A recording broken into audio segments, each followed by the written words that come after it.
നമ്മൾ കുറച്ച് നാളുകൾക്ക് മുമ്പ് ബ്ലഡിൻ്റെയും കാർഡിയോവാസ്കുലർ സിസ്റ്റത്തിൻ്റെയും അതുപോലെ തന്നെ നെർവസ് സിസ്റ്റത്തിൻ്റെയൊക്കെ അനാട്ടമി ഫിസിയോളജി വളരെ ഡീറ്റെയിൽ ആയിട്ട് എടുത്തിട്ടുണ്ടായിരുന്നു. ഓക്കെ, കുറേ ക്ലാസ്സുകൾ അങ്ങനെ ചെയ്തിട്ടുണ്ടായിരുന്നു. അപ്പോൾ അതുപോലെ നമുക്ക് ഗ്യാസ്ട്രോ ഇൻറ്റെസ്റ്റിനൽ സിസ്റ്റം അല്ലെങ്കിൽ ഡൈജസ്റ്റീവ് സിസ്റ്റത്തിൻ്റെ അനാട്ടമി കുറച്ച് ഡീറ്റെയിൽഡായിട്ട് പഠിക്കാം. പക്ഷേ നമ്മളതൊരു പാർട്ടായിട്ട് അല്ലെങ്കിൽ ഒരു സീരീസ് ആയിട്ടാണ് ചെയ്തു പോകാൻ ഉദ്ദേശിക്കുന്നത്. ഓക്കെ, അപ്പം ഇങ്ങനെ ഞാൻ എന്താ പറയുന്നത്, ഒരു സൈഡിൽ കൂടി ഇതിങ്ങനെ നമുക്കിങ്ങനെ ചെയ്തു പോകാം. അതിൻ്റെ കൂട്ടത്തിൽ അതിൻ്റെ ഇടയിൽ റാൻഡമായിട്ട് മറ്റ് എക്സാം ഫോക്കസ് ചെയ്തുകൊണ്ടുള്ള ക്ലാസ്സുകളും അല്ലെങ്കിൽ വീഡിയോസും വന്നുകൊണ്ടേയിരിക്കും. ഓക്കെ, ഒരു സൈഡിൽ കൂടെ ഞാൻ പറഞ്ഞ പോലെ നമുക്ക് ഈ ഒരു ഗ്യാസ്ട്രോ ഇൻറ്റെസ്റ്റിനൽ സിസ്റ്റത്തിൻ്റെ അനാട്ടമിയും പഠിച്ചു പോകാം. അത് പാർട്ടായിട്ടായിരിക്കും വരുന്നത്. പ്രത്യേകിച്ച് ഗവൺമെൻറ് എക്സാംസിന് പ്രിപ്പയർ ചെയ്യുന്നവർക്ക്. ഓക്കെ, ഇപ്പോൾ എന്തായാലും നിങ്ങൾക്ക് അറിയാമായിരിക്കും, അസിസ്റ്റന്റ് പ്രൊഫസറിൻ്റെ നോട്ടിഫിക്കേഷൻ വന്നിട്ടുണ്ട്, പിന്നെ DHS വരും. സോ അങ്ങനെയുള്ള ഗവൺമെൻറ് എക്സാംസ്, പിന്നെ എയിംസ് അല്ലേ, അതുപോലുള്ള എക്സാംസിന് പ്രിപ്പയർ ചെയ്യുന്നവർക്ക് ഈ അനാട്ടമിക്ക് വലിയ പ്രാധാന്യമുണ്ട്. ഓക്കെ, ഒരുപാട് ക്വസ്റ്റ്യൻസ് ബേസിക്കായിട്ട് അതിൽ നിന്ന് ചോദ്യം കിട്ടാവുന്നതാണ്. അല്ലാതെ എൻക്ലക്സാറൻ അല്ലെങ്കിൽ പ്രോമെട്രിക്ക് DHA ഹാദ് അങ്ങനെയുള്ള എക്സാംസിന് പ്രിപ്പയർ ചെയ്യുന്നവർക്കും ഇമ്പോർട്ടൻ്റ് തന്നെയാണ്. ക്വസ്റ്റ്യൻസ് വന്നേക്കാം, പക്ഷെ ഒരുപാട് ക്വസ്റ്റ്യൻസ് ഡയറക്റ്റ് അനാട്ടമിയിൽ നിന്ന് ചോദിക്കില്ല. പക്ഷെ നമ്മൾ അടുത്ത ലെവല് കാര്യങ്ങൾ പഠിക്കുമ്പോഴത്തേക്ക് എന്താ പറയുക, ഉദാഹരണം അഡൾട്ട് ഹെൽത്ത് നഴ്സിംഗ് പഠിക്കണമെങ്കിൽ അതിൻ്റെ ഒരു ബേസിക് ആയിട്ട് അനാട്ടമി ഫിസിയോളജി നന്നായിട്ട് അറിഞ്ഞിരിക്കണം. ഒരു സിസ്റ്റം അതിൻ്റെ മെഡ്സർജ് പാർട്ട് അല്ലെങ്കിൽ അതിൻ്റെ ഫാർമക്കോളജിയൊക്കെ മനസ്സിലാക്കണമെങ്കിൽ അനാട്ടമി നന്നായിട്ട് അറിഞ്ഞിരുന്നാൽ വളരെ പെട്ടെന്ന് നമുക്ക് കണക്റ്റ് ആവും. അപ്പോൾ തീർച്ചയായിട്ടും എന്താ പറയുന്നത്, നഴ്സിംഗ് എക്സാംസിന് പ്രിപ്പയർ ചെയ്യുന്നവർക്കെല്ലാം ഗുണപ്പെടുന്ന രീതിയിൽ ആയിരിക്കും നമ്മൾ ക്ലാസ്സുകൾ എടുക്കുന്നത്. അപ്പോൾ ഒന്ന് സപ്പോർട്ട് ചെയ്തേക്കുക. ക്ലാസ് ഇഷ്ടപ്പെടുന്നുണ്ടെങ്കിൽ ലൈക്ക് കൊടുക്കാം. അതുപോലെ തന്നെ ചാനൽ സബ്സ്ക്രൈബ് ചെയ്യാത്തവരുണ്ടെങ്കിൽ ഒന്ന് സബ്സ്ക്രൈബ് ചെയ്യാം. അപ്പോൾ നമുക്ക് തുടങ്ങാം അല്ലേ. അപ്പം ഇത് അത്യാവശ്യം ഡീറ്റെയിലിങ്ങിൽ കൊണ്ടുപോകാൻ ഉദ്ദേശിക്കുന്നു. ഒരുപാടങ്ങ് എക്സ്പ്ലനേഷൻ ഉണ്ടാവില്ല, എന്നാൽ എന്താ പറയുന്നത്, ചുരുക്കിയും പറയുന്നില്ല, അതിൻ്റെ ഇടയ്ക്ക് വെച്ച് നമുക്ക് പിടിക്കാം. ഇതിനകത്ത് എന്തെങ്കിലും മിസ്സാകുന്ന പോയിന്റ്, പ്രത്യേകിച്ച് പല എക്സാംസിനും ഫോക്കസ് ചെയ്ത് പ്രിപ്പയർ ചെയ്യുന്നവരുണ്ടാവും. സോ അവർക്കൊക്കെ പല കാര്യങ്ങളും കണക്റ്റ് ആവും. ഞാൻ മിസ് ചെയ്തിട്ടുണ്ടെങ്കിൽ നിങ്ങൾക്കത് കമൻറ്റിൽ പറയാം. ഏതെങ്കിലും ഒരു ഐഡിയ അല്ലെങ്കിൽ ഏതെങ്കിലും ഒരു പോയിന്റ് എന്തെങ്കിലും പോയിട്ടുണ്ടെങ്കിൽ അത് നിങ്ങൾക്ക് കമൻറ്റിൽ പറയാം. അപ്പോൾ നമുക്കത് സ്റ്റാർട്ട് ചെയ്യാം. ഗ്യാസ്ട്രോ ഇൻറ്റെസ്റ്റിനൽ സിസ്റ്റം കുറച്ചുകൂടെ എനിക്ക് തോന്നുന്നു ചേരുന്ന ഒരു ഡൈജസ്റ്റീവ് സിസ്റ്റം. അപ്പോൾ എല്ലാം ചേർത്തിട്ട് നമുക്കിതിനകത്തിൽ പഠിക്കാൻ സാധിക്കും. എന്താ പറയുക, ഡൈജസ്റ്റീവ് സിസ്റ്റം ഒരു പേര് പറയുന്നത് ഒരു കളക്റ്റീവ് നെയിമാണ്. നമ്മൾ ആഹാരം കഴിക്കുന്നു അല്ലേ, അത് ചോറാണേലും ചപ്പാത്തി ആണേലും പൊറോട്ട ആണേലും ഒക്കെ കഴിക്കുന്നു. നമുക്കറിയാം, കഴിച്ചതിന് ശേഷം അത് നമ്മൾ ചവച്ചരച്ച് വിട്ടുകൊടുക്കുകയാണ്. അതിന് ശേഷം എന്ത് സംഭവിക്കുന്നു എന്ന് നമുക്ക് നേരിട്ട് അറിയില്ല അല്ലേ. ആ നടക്കുന്ന കാര്യങ്ങളെല്ലാം കൂടെ ചേർത്തിട്ടാണ് ഈ ഒരു സംഭവത്തിനകത്ത് വരുന്നത്, ഡൈജസ്റ്റീവ് സിസ്റ്റത്തിനകത്ത് വരുന്നത്. അപ്പം ഇതൊരു, ഞാൻ പറഞ്ഞ ഒരു കളക്റ്റീവ് നെയിം. ഒന്ന് പ്രധാനപ്പെട്ട ഒരു കാര്യം എന്ന് പറഞ്ഞാൽ എലിമെൻ്ററി കനാലാണ്. ഒരു പൈപ്പ് അല്ലേ, അങ്ങനെ വേണമെങ്കിൽ പറയാം. മൗത്തിൽ സ്റ്റാർട്ട് ചെയ്ത് ഏനൽ കനാലിൽ അവസാനിക്കുന്ന ഒരു നീളമുള്ള പൈപ്പായിട്ട് നമുക്ക് എലിമെൻ്ററി കനാലിനെ കമ്പയർ ചെയ്യാം. ഓക്കെ, അപ്പോൾ എലിമെൻ്ററി കനാൽ വരുന്നുണ്ട്. ഓക്കെ, അതൊന്ന് പറഞ്ഞിട്ട് വരാം അല്ലേ. എലിമെൻ്ററി കനാൽ എന്ന് പറയുമ്പോഴത്തേക്ക് മൗത്തിൽ സ്റ്റാർട്ട് ചെയ്യുന്നു, ഫാരിങ്സ് വരുന്നുണ്ട്, ഈസോഫാഗസ് വരുന്നുണ്ട്, സ്റ്റൊമക്ക് വരുന്നുണ്ട്, സ്മോൾ ഇൻറ്റസ്റ്റൈൻ ഓവറോൾ അങ്ങ് പറയുകയാണ്. അതിനകത്ത് തന്നെ എടുത്തു പറയാൻ ഡിയോഡിനം, ജെജുനം, ഇലിയം അല്ലേ. അത് കഴിഞ്ഞിട്ട് ലാർജ് ഇൻറ്റസ്റ്റൈൻ, അത് പറയുമ്പോൾ സീക്കം, കോളോൺ അല്ലേ, പിന്നെ റെക്ടം, ഏനൽ കനാൽ. ഇതിനെയാണ് ഞാനൊരു പൈപ്പിനോടൊന്ന് കമ്പയർ ചെയ്തത്. അങ്ങനെ ഒരു ലോങ് പൈപ്പായിട്ടുള്ള എലിമെൻ്ററി കനാൽ വരുന്നുണ്ട്, അതൊന്ന്. പിന്നെ കുറച്ച് ആക്സസറി ഓർഗൻസ് വരുന്നുണ്ട്.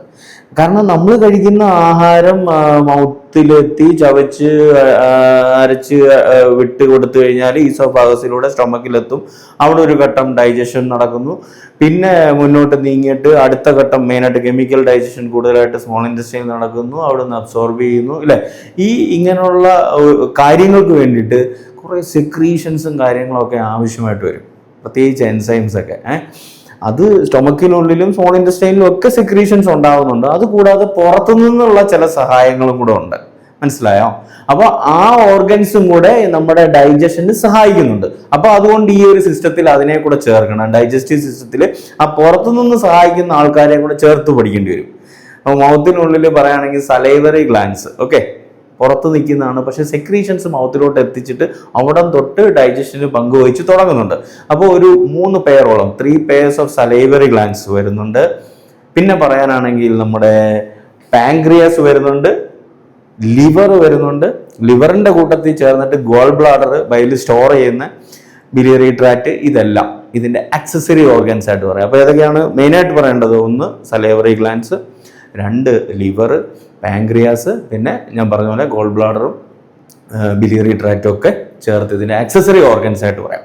അപ്പോൾ അതാണ് ഡൈജസ്റ്റീവ് സിസ്റ്റത്തിൻ്റെ ഒരു ഓവർവ്യൂ എന്ന് പറയുന്നത്. അപ്പോൾ ഇത്രയും ഭാഗങ്ങൾ എന്ന് വെച്ചാൽ എലിമെൻ്ററി ട്രാക്റ്റും ആക്സസറി ഓർഗൻസും ചേരുന്നതാണ് ഡൈജസ്റ്റീവ് സിസ്റ്റത്തിൻ്റെ പാർട്സ് എന്ന് ജനറലായിട്ട് പറയാം. ഓക്കെ, ഇനി ഇതിൻ്റെ ഓവറോൾ ആക്ടിവിറ്റീസിനെ, ഡൈജസ്റ്റീവ് സിസ്റ്റത്തിൻ്റെ ഓവറോൾ ആക്ടിവിറ്റീസിനെ നമുക്ക് കുറച്ച് സ്റ്റെപ്സ് ആയിട്ട് തിരിക്കാം. ഫസ്റ്റ് എന്ന് പറയുന്നത് ഇൻജഷൻ ആണ്. ഓക്കെ, ഇൻജഷൻ, രണ്ടാമത്തെ പ്രൊപ്പൽഷൻ, മൂന്നാമത്തത് ഡൈജഷൻ, നാലാമത്തത് അബ്സോർപ്ഷൻ ആൻഡ് ഫൈനലി എലിമിനേഷൻ. ഇതാണ് ഇതിൻ്റെ ബേസിക് 5 ഫങ്ഷൻസ് എന്നും വേണമെങ്കിൽ പറയാം. ഓക്കെയാണ്.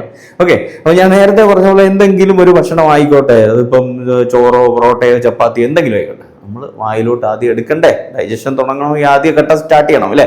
ആ ഉള്ളിലോട്ട് എടുക്കുന്ന സ്റ്റെപ്പിനെയാണ് എന്ത് പറയുന്നത്?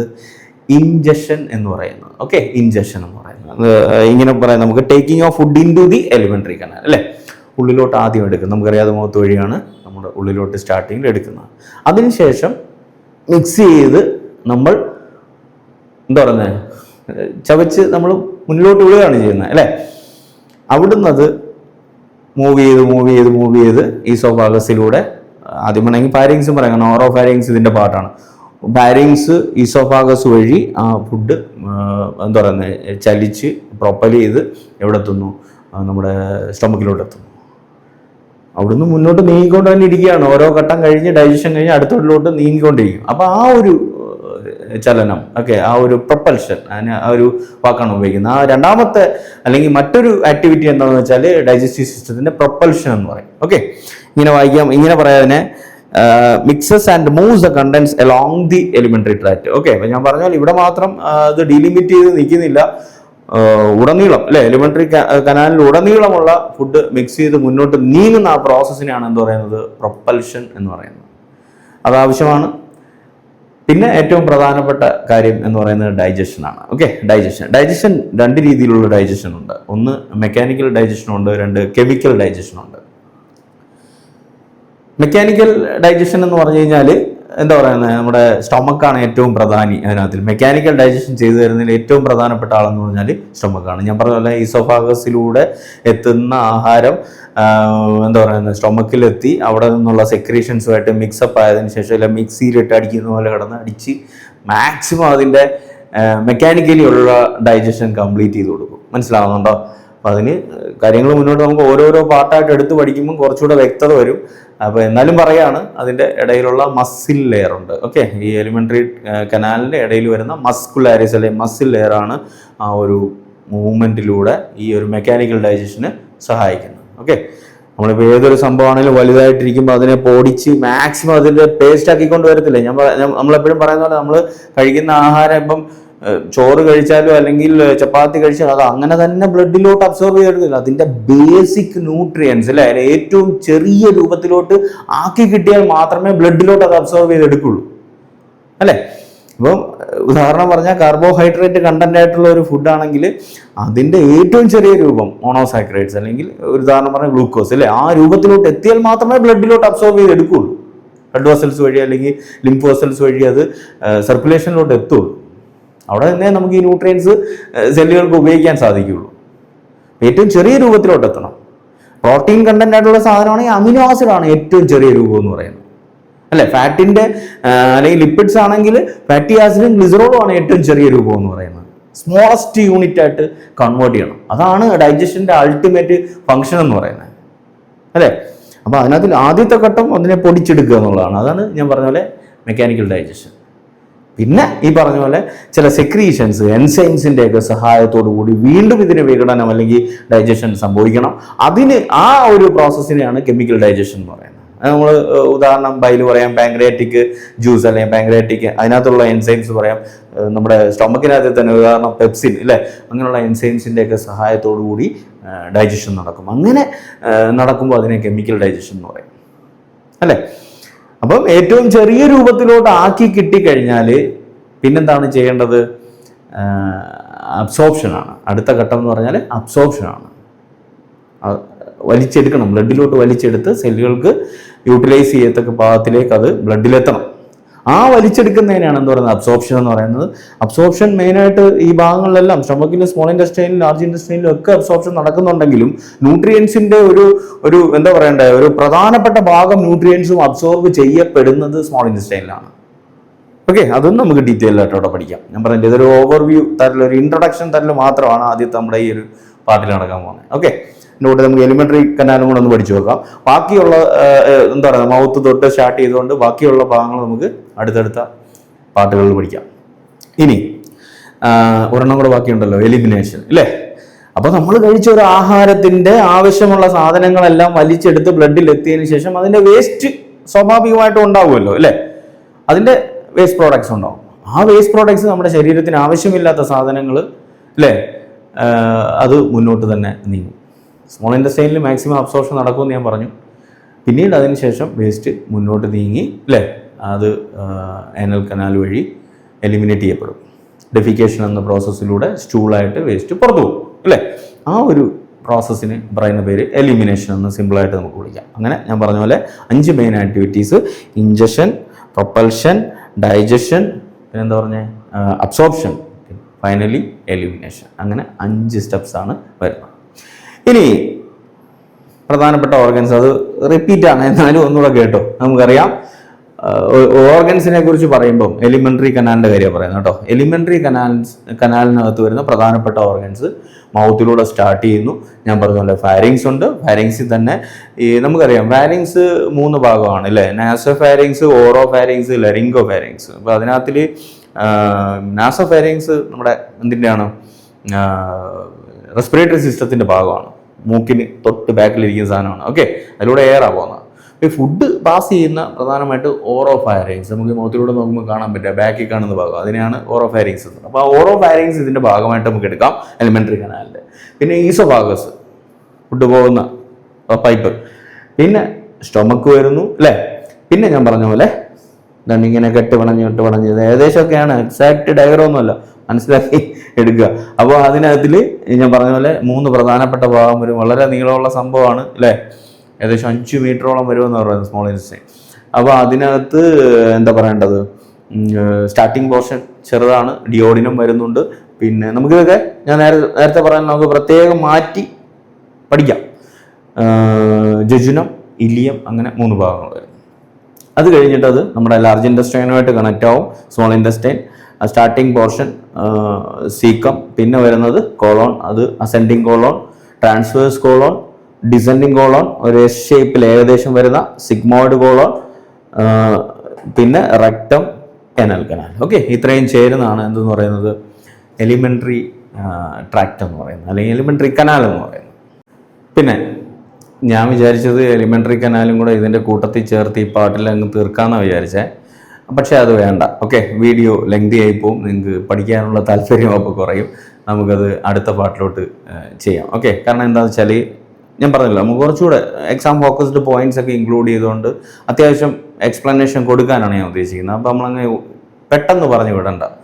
അപ്പം എലിമെന്ററി കനാൽ ഒരു ഓവർവ്യൂ തരാനാണെങ്കിൽ അതിൻ്റെ ബേസിക് സ്ട്രക്ചറാണ് നമ്മൾ ഇനി അടുത്ത് പഠിക്കാൻ പോകുന്നത്. ഓക്കെ, ഇപ്പം ഈ ഡയഗ്രത്തിൽ കൊടുത്തേക്കുന്ന പോലെ എന്താ പറയണ്ടത്, ഏറ്റവും ഉള്ളിൽ വരുന്നത് മ്യൂക്കോസ അല്ലേ, അതിൻ്റെ നടുക്ക് ലൂമൻ വരും, അതിൻ്റെ ഉള്ളു വരും അല്ലേ.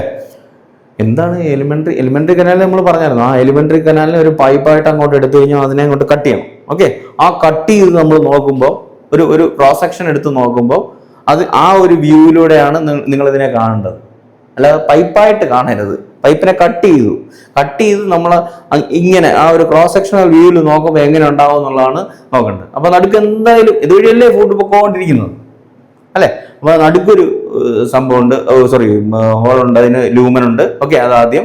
പിന്നെ വരുന്ന ഏറ്റവും അതിന്റെ ലൈനിങ് ആയിട്ട് വരുന്നത് മ്യൂക്കോസ.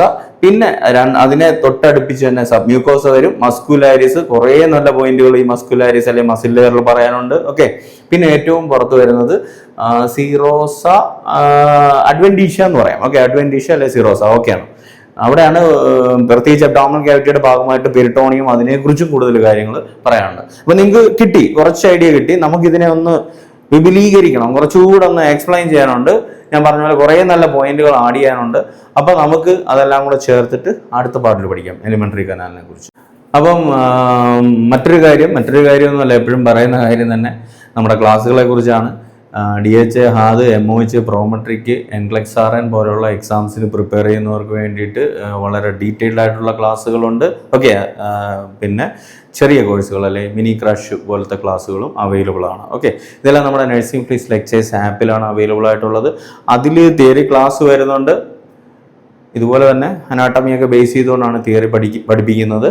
പിന്നെ എന്താ പറയുക, question discussion classes. Okay, important ആയിട്ടുള്ള ക്വസ്റ്റ്യൻസ് എടുത്തുകൊണ്ടുള്ള റാൻഡം ക്വസ്റ്റ്യൻ ഡിസ്കഷൻ ക്ലാസ്സസ് ഉണ്ട്. NCLEX-RN വേണ്ടിയിട്ട് അങ്ങനെയല്ല. NCLEX-RN വേണ്ടിയിട്ട് കുറച്ചും കൂടെ ഡീറ്റെയിൽഡ് ആയിട്ടുള്ള മറ്റേ നമ്മുടെ ആർച്ചറിൽ നിന്നും ന്യൂ വേൾഡിൽ നിന്നും സബ്ജക്റ്റ് വൈസും സിസ്റ്റം വൈസും ആയിട്ടുള്ള ക്വസ്റ്റ്യൻ ഡിസ്കഷൻ ക്ലാസ്സസ് ആണ്. ഓക്കെ, അത് ഒരു സ്പെഷ്യൽ പാക്കേജ് ആയിട്ടാണ് അവൈലബിൾ ആയിട്ടുള്ളത്. പിന്നെ പ്രാക്ടീസ് ചെയ്യാനുള്ള questions, crash questions, test series എന്ന് പറഞ്ഞിട്ട് നിങ്ങൾക്ക് ഏകദേശം 9400 ക്വസ്റ്റ്യൻസ് വരുന്നുണ്ട് നമ്മുടെ ആപ്പിൽ. 100 ക്വസ്റ്റ്യൻസ് സെറ്റായിട്ടാണ് ഇട്ടിരിക്കുന്നത്. ഒരു എക്സാം പോലെ ചെയ്തു പോകാൻ പറ്റും. ഓക്കെ, അത് ചെയ്ത് കഴിയുമ്പോൾ 100 ക്വസ്റ്റ്യൻസ് ചെയ്ത് കഴിയുമ്പോൾ നിങ്ങൾക്ക് അതിൻ്റെ സ്കോറൊക്കെ അറിയാൻ സാധിക്കും. പിന്നെ എന്താ പറയണ്ടേ, ഇതിൻ്റെയൊക്കെ ഡെമോ ക്ലാസ്സും നമ്മുടെ ആപ്പിലും വെബ്സൈറ്റിലും അവൈലബിൾ ആണ്. കൂടുതൽ ഡീറ്റെയിൽസും കാര്യങ്ങളൊക്കെ അറിയാൻ വേണ്ടിയിട്ട് ഞാൻ നമ്പർ കൊടുത്തിട്ടുണ്ട്, അതിൽ കോൺടാക്റ്റ് ചെയ്യാം. വിട്ടുപോയൊരു കാര്യം ഗവൺമെൻറ് എക്സാംസിൻ്റെ ആണ്. ഞാൻ നേരത്തെ പറഞ്ഞ പോലെ അസിസ്റ്റൻറ്റ് പ്രൊഫസർ എക്സാം, DHS, പിന്നെ അതുപോലെ നെയിംസിനൊക്കെ പ്രിപ്പയർ ചെയ്യുന്നവർക്ക് വേണ്ടിയിട്ട് റെഗുലർ ക്ലാസ്സസ് അവൈലബിൾ ആണ്. വളരെ ഡീറ്റെയിൽഡ് ആയിട്ട് എടുത്തിട്ടുള്ള തിയറി ക്ലാസ്സും ക്വസ്റ്റ്യൻ ഡിസ്കഷൻ ക്ലാസ്സസും പ്രാക്ടീസ് ചെയ്യാനുള്ള ക്വസ്റ്റ്യൻസും കാര്യങ്ങളൊക്കെ ഈ പാക്കേജിൽ അവൈലബിൾ ആണ്. പിന്നൊരു കാര്യം, നമുക്കൊരു ടെലഗ്രാം സ്റ്റഡി ഗ്രൂപ്പ് ഉണ്ട്. ഓക്കെ, അതിൻ്റെ ലിങ്ക് ഞാൻ ഡിസ്ക്രിപ്ഷനിൽ കൊടുത്തേക്കാം. നിങ്ങൾക്ക് അതിൽ താല്പര്യമുണ്ടെങ്കിൽ, ജോയിൻ ചെയ്യാൻ താല്പര്യമുണ്ടെങ്കിൽ ക്ലിക്ക് ചെയ്തിട്ട് ജോയിൻ ചെയ്യാൻ സാധിക്കും. മറ്റൊരു കാര്യം, നമ്മുടെ സബ്സ്ക്രൈബ് ബട്ടൺ അടുത്ത് കാണുന്ന ജോയിൻ ബട്ടണാണ്. അത് മെമ്പേഴ്സ് ഉള്ളിക്ക് വേണ്ടിയിട്ടുള്ളതാണ്. ഇതുപോലുള്ള എക്സാംസിനൊക്കെ പ്രിപ്പയർ ചെയ്യുന്നവർക്ക് റാൻഡം വീഡിയോസ്, പക്ഷേ സ്പെഷ്യൽ വീഡിയോസ് ചെയ്തിട്ടുണ്ട്. അതിനകത്തൊക്കെ കൂടുതലും നമ്മൾ ഈ പറഞ്ഞ പോലെ ക്വസ്റ്റ്യൻ ഡിസ്കഷൻ ക്ലാസ്സസും പിന്നെ റിസർച്ച് മാനേജ്മെൻറ്റ് ടോപ്പിക്സും ഒക്കെ കവർ ചെയ്ത് അതിനകത്ത് ഇട്ടിട്ടുണ്ട്. ഓക്കെ, അപ്പോൾ അതിനകത്ത് തന്നെയാണ് അതിൻ്റെ ഓപ്ഷൻസൊക്കെ കൊടുത്തുള്ളത് ജോയിൻ ചെയ്യാനുള്ളത്. സോ അത് താല്പര്യമുള്ളവർക്ക് ജോയിൻ ചെയ്യാം.